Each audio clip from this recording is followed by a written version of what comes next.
এই কাঠ এক রাতেই কোটিপতি বানায়। লাল পাইন কাঠের দুর্লভ রেজিন এখন লাখ টাকার পুঁজি। এই গাছ দেখতে তেমন কিছু না মনে হলেও মৃত্যুর পর এর কাঠের গায়ে এক ধরনের লালচে রঙের রেজিন তৈরি হয়, যা একে করে তোলে বর্ণিল এবং দুর্লভ। এই কাঠ থেকে তৈরি হয় প্রার্থনার মালা, শিল্প মূল্য সম্পন্ন নকশা ও হস্তশিল্প, যেগুলোর মূল্য লাখ টাকা পর্যন্ত পৌঁছাতে পারে। আর এই কারণেই বিশ্বের বিভিন্ন অঞ্চলে এখন লাল পাইন কাঠকে বলা হয় প্রার্থনার কাঠ বা ধর্মীয় সম্পদ।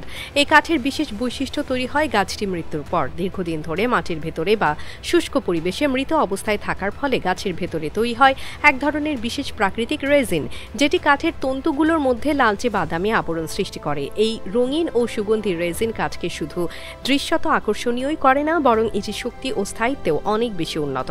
গবেষণায় দেখা গেছে এই কাঠ সাধারণ কাঠের তুলনায় বহুগুণ বেশি সংরক্ষণযোগ্য এবং এটি পানির সংস্পর্শে এসেও সহজে পচে না। এই কাঠ কেটে ছোট ছোট গোলাকার দানায় রূপান্তর করে মালা তৈরি করা হয়, যা বিভিন্ন ধর্মীয় রীতি ও আধ্যাত্মিক প্রয়োজনে ব্যবহৃত হয়। এই কাঠের সবচেয়ে বড় চাহিদা রয়েছে চীন, দক্ষিণ কোরিয়া ও জাপানে। এইসব দেশে প্রার্থনার মালা, ধ্যানের সরঞ্জাম এবং হস্তশিল্প হিসেবে এই কাঠের ব্যবহার ব্যাপক। বিশেষ করে বৌদ্ধ ধর্মাবলম্বীদের কাছে এটি একটি অত্যন্ত পবিত্র উপাদান হিসেবে বিবেচিত হয়। প্রতিটি কাঠের দানা অত্যন্ত সূক্ষ্মভাবে পলিশ করা হয় এবং প্রতিটি মালা তৈরি করতে সময় লাগে কয়েকদিন। এসব মালা কখনো কখনো এমনভাবে নকশা করা হয় যে প্রতিটি দানায় খোদাই করা থাকে ধর্মীয় চিহ্ন বা প্রতীক। এক একটি মালার মূল্য আন্তর্জাতিক বাজারে কয়েক হাজার ডলার পর্যন্ত হয়ে থাকে। তবে এই কাঠের প্রতি অতিরিক্ত চাহিদা একটি বিপদও ডেকে এনেছে।